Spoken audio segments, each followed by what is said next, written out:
वार्षिक ब्याज की दर से 2 वर्ष का साधारण ब्याज और चक्रवृद्धि ब्याज में रुपए 160 का अंतर है तो राशि ज्ञात कीजिए।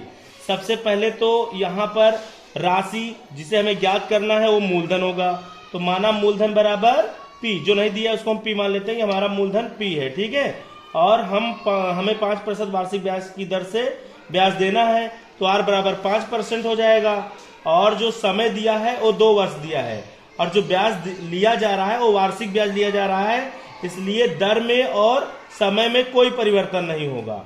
और एक चीज दिया है कि चक्रवृद्धि ब्याज और साधारण ब्याज का अंतर 160 रुपया है, और हम चक्रवृद्धि ब्याज का सूत्र जानते हैं। चक्रवृद्धि ब्याज का सूत्र होता है P in medium brackets 1 plus r upon 100 to power n minus 1, medium brackets close हो जाता है, ठीक है।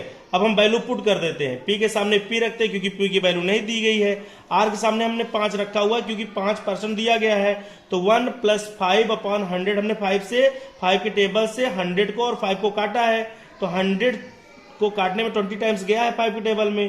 तो अब हम क्या करते हैं कि 21 जा 20, 21 अपॉन 20 2 टाइम्स हो जाएगा, -1 हो जाएगा, इसको हम एक्सपेंड कर देते हैं, तो क्या हो जाएगा 21 जा 441 अपॉन 400 -1 है। अब हम 400 और 1 का एलसीएम ले लेते हैं, तो हमारा एलसीएम 400 आता है।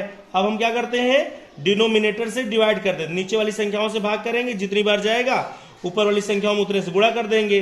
तो 400 को जब हमने 400 से डिवाइड किया तो 1 बार गया, ऊपर संख्या 441 है तो 1 बार मल्टीप्लाई करेंगे तो यही संख्या आएगी। अब 1 से अगर हम 400 को डिवाइड करेंगे तो 400 बार जाएगा, ऊपर 1 है तो मल्टीप्लाई करेंगे 400 से, तो 401 जा 400 आ जाएगा।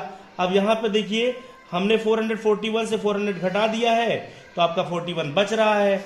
41 और ब्रैकेट का मतलब मल्टीप्लाई होता है, तो 41 पी जा 41p अपॉन 400, इक्वेशन नंबर 1 हो गया।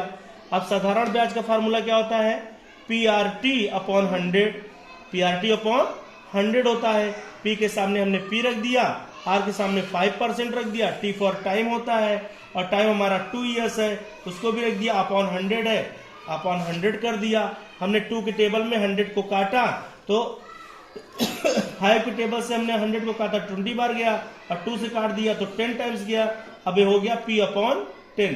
चूंकि ऊपर दिया गया है CI माइनस SI बराबर 160 रुपया है, तो हमने CI की वैल्यू रख दी है। CI की वैल्यू हमारी यहाँ देख लीजिए, CI की वैल्यू हमारी 41p बटा 400 है, और SI की वैल्यू p बटा 10 है। दोनों वैल्यू हमने रख दिया, फिर लासा लिया, लासा लेने के बाद हमारा 400 आया, फिर हमने 400 से भाग किया तो 1 बार गया, 1 बार से हमने 41 में गुणा किया तो 41 से करना में 41p हो गया।